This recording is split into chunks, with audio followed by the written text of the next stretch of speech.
ফলগুলা এত ছোট ছোট। আর লাউ গাছ আর কুমড়া গাছের ইয়েটা কি খুব মোটা না চিকন?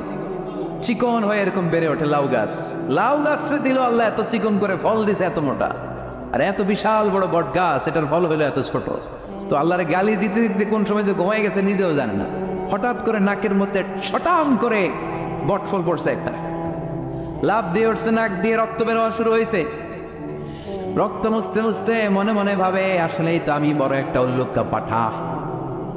আজকে এই বট গাছের মধ্যে যদি লাউয়ের মতো ফল দিত, কুমড়ার মতো ফল দিত, আমার নাকের উপরে ওই লাউ আর কুমড়া পড়লে আমি থাকতাম না, আমি বিদায় হয়ে যেতাম, অক্কা পেয়ে যেতাম, ঠিক কিনা? যেখানে যেটা যেভাবে যতটুকু দরকার তার নাম, চিৎকার করে তার নাম। আল্লাহ বললেন আমি হলাম রব্বিল আলামিন, জগৎ সমূহের রব। আলাম মানে একটা জগৎ, আলামিন মানে অনেক জগৎ, মাল্টি ডাইমেনশনাল ইউনিভার্স।